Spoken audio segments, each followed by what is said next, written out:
जैसा आप बनना चाहते हैं वैसा नहीं बन पा रहे हैं, तो जानिए उसका असली कारण गौतम बुद्ध की कहानी से। नमस्कार दोस्तों, आप सभी का हमारे चैनल HQ हिंदी कोट्स पर स्वागत है। दोस्तों, क्या आप जैसा बनना चाहते हैं वैसा नहीं बन पा रहे हैं, या जो आप चाहते हैं अगर वो नहीं हो रहा है, तो आज की यह कहानी आपके लिए ही है। दोस्तों, इस कहानी को ध्यान से अंत तक जरूर सुनना। दोस्तों, अगर आप इस कहानी को अंत तक ध्यान से सुनते हैं तो आपको इस कहानी से कुछ ऐसा सीखने को मिलने वाला है जो आपको आपकी लाइफ में बहुत काम आने वाला है। इसलिए इस कहानी को अंत तक अवश्य सुने। लाइफ चेंजिंग गौतम बुद्ध की कहानी। दोस्तों, आज आपके पास जो कुछ भी है वो इसीलिए नहीं है कि आपकी किस्मत में इतना ही लिखा था या फिर आपकी किस्मत ही खराब है, बल्कि वो इसीलिए है क्योंकि आप इतना ही डिजर्व करते हैं। दोस्तों, ये प्रकृति बड़ी ही न्यायप्रिय है। यह उसे उतना ही देती है जितनी का वह हकदार होता है, चाहे वो ज्ञान हो या धन।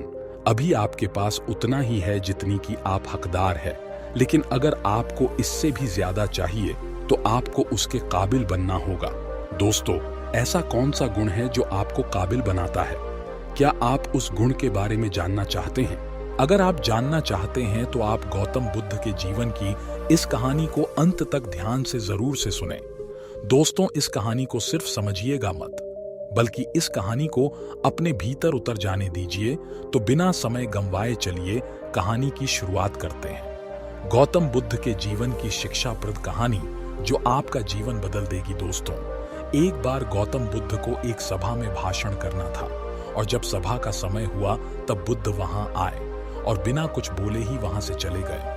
तकरीबन 100 से भी ज्यादा लोग बुद्ध का उस सभा में इंतजार कर रहे थे, और बुद्ध के इस तरह के व्यवहार को देखकर सभी लोग बहुत चौंके, लेकिन किसी ने भी बुद्ध से कोई भी प्रश्न नहीं किया। दोस्तों, अगले दिन फिर से सभा का आयोजन हुआ, और दूसरे दिन सभा में लोगों की संख्या तकरीबन घट गई। इस बार तकरीबन 80 लोग सभा में बैठे हुए थे। बुद्ध सभा में आए, लेकिन इस बार भी बुद्ध ने वही किया, यानी बुद्ध इस बार भी आए और बिना कुछ बोले ही वहां से चले गए। लोग दोबारा से चौंके, लेकिन किसी ने भी बुद्ध से कोई प्रश्न नहीं किया। अगले दिन सभा का आयोजन फिर से किया, लेकिन इस बार सभा में लोगों की संख्या और घट गई। इस बार सभा में केवल 50 लोग ही आए हुए थे। बुद्ध सभा में फिर से आए और उन्होंने इधर उधर देखा और बिना कुछ बोले ही सभा से चले गए। उसके बाद कुछ लोग क्रोधित भी हुए, क्योंकि लोगों ने अपना काम छोड़ दिया कराए हुए थे, लेकिन किसी ने भी बुद्ध से कोई प्रश्न नहीं किया। अगले दिन फिर से सभा का आयोजन हुआ। दोस्तों, आप लोग जो इस कहानी को सुन रहे हैं, आप में से भी कुछ लोग मन ही मन ये कह रहे होंगे कि अरे कितनी बार सभा का आयोजन होगा, और आप लोगों को भी इस कहानी को सुनते वक्त इरिटेशन होना शुरू हुआ होगा। और जिन जिन लोगों को भी अभी इरिटेशन होनी शुरू हो गई है, उन लोगों को तो ये कहानी भी ध्यान से पढ़ कर समझना चाहिए, क्योंकि ये कहानी आपके लिए ही है। अगले दिन फिर से सभा का आयोजन हुआ, लेकिन इस बार सभा की संख्या और ज्यादा घट गई थी, यानी इस बार सभा में सिर्फ 30 लोग ही थे। फिर उसके बाद बुद्ध सभा में आए, मुस्कुराए, और फिर से बुद्ध ने वही किया, यानी बिना कुछ बोले ही वहां से चले गए। इस बार भी लोग बहुत क्रोधित हुए, और इस बार लोगों ने पीछे से कुछ कहा भी और बड़बड़ाए भी, लेकिन बुद्ध ने उनके किसी भी प्रश्न का उत्तर नहीं दिया। दोस्तों, अगले दिन फिर से सभा का आयोजन हुआ, और इस बार लोगों की संख्या बहुत ज्यादा घट गई थी, यानी इस बार सभा में कुल मिलाकर 15 लोग ही आए हुए थे। इस बार भी बुद्ध सभा में आए, लेकिन इस बार बुद्ध अपना आसन ग्रहण कर लेते हैं। फिर बुद्ध बोले, और बुद्ध ने उन 15 लोगों को उपदेश दिया, और वे 15 लोग ही बुद्ध के भिक्षु बन गए, और आगे चलकर उन 15 लोगों ने ही बुद्ध के ज्ञान को अलग अलग दिशाओं में फैला दिया। फिर एक दिन बुद्ध से किसी ने पूछा कि बुद्ध, आप कई दिनों तक बिना बोले ही सभा से क्यों चले जाते थे? फिर बुद्ध कहते हैं कि मैं उन लोगों को खोज रहा था जो लायक थे, यानी कि पहले दिन 100 से भी ज्यादा लोग आए हुए थे। उसमें से ज्यादातर लोग सिर्फ आए हुए थे, उन्हें मेरे उपदेश से कोई भी मतलब नहीं था, बस आ गए थे। और उसमें से ज्यादातर लोग सिर्फ देखने और सुनने आए हुए थे कि सभा में क्या होता है। वे मेरे काम के लोग नहीं थे, क्योंकि वे लोग मेरे ज्ञान को औरों तक नहीं पहुंचा सकते थे।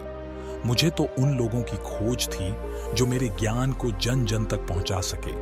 कई दिनों तक सभा से बिना बोले ही मैं इसीलिए चला जाता था, क्योंकि मैं ये देखना चाहता था कि वे कौन लोग हैं जिनके भीतर वास्तव में प्यास है। जिन लोगों के भीतर में वास्तव में प्यास थी, वे लोग अंत तक जरूर रुके, और जो लोग बस ऐसे ही आ गए थे, वे लोग पहले या दूसरे दिन ही चले गए।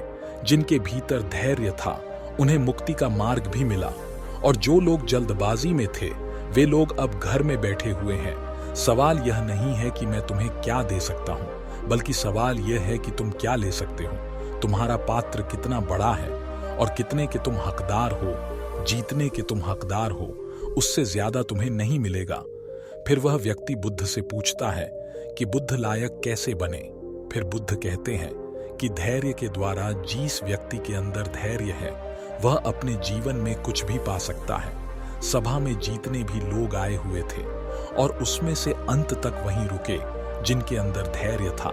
चाहे तुम्हारे जीवन में तुम्हारा लक्ष्य जो कुछ भी हो, लेकिन तुम बिना धैर्य के सफलता के चरम तक नहीं पहुंच सकते। फिर वह व्यक्ति बुद्ध से पूछता है कि कोई व्यक्ति अपने भीतर के धैर्य को कैसे बढ़ाए। बुद्ध कहते हैं कि निरंतर अभ्यास के द्वारा हम अपने भीतर के धैर्य को बढ़ा सकते हैं। जैसे कोई व्यक्ति जब ध्यान करना शुरू कर देता है तो उसका मन उसके सामने कई सारे अड़चने लाता है, लेकिन उसका धैर्य उसे एक दिन उसके लक्ष्य तक जरूर पहुंचा देता है। फिर वह व्यक्ति बुद्ध से कहता है कि मैं समझ गया बुद्ध, मैं समझ गया। यानी मुझे धैर्य के साथ निरंतर अभ्यास करने की आवश्यकता है। दोस्तों, अब आपको समझ आ गया कि आपके पास वो क्यों नहीं है जो आप पाना चाहते हैं, क्योंकि आप उसके लायक नहीं हैं। आप लायक तभी बनेंगे जब आप अपने भीतर धैर्य को बढ़ाएंगे। और धैर्य कैसे बढ़ेगा? धैर्य बढ़ेगा निरंतर अभ्यास के द्वारा। और अभ्यास कौन करेगा? अभ्यास करेंगे आप। तो फिर करते क्यों नहीं? दोस्तों, खुद से ईमानदारी के साथ एक प्रश्न जरूर पूछिए कि जो आप भविष्य में बनना चाहते हैं, उसके लिए क्या आप धैर्य के साथ कर्म कर रहे हैं?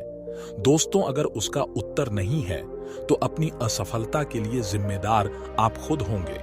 दोस्तों, आज की यह गौतम बुद्ध की शिक्षाप्रद कहानी आपको पसंद आई होंगी तो नीचे कमेंट बॉक्स में जरूर बताएं, और उसके साथ ही इस कहानी को अपने दोस्तों के साथ शेयर करना ना भूलें।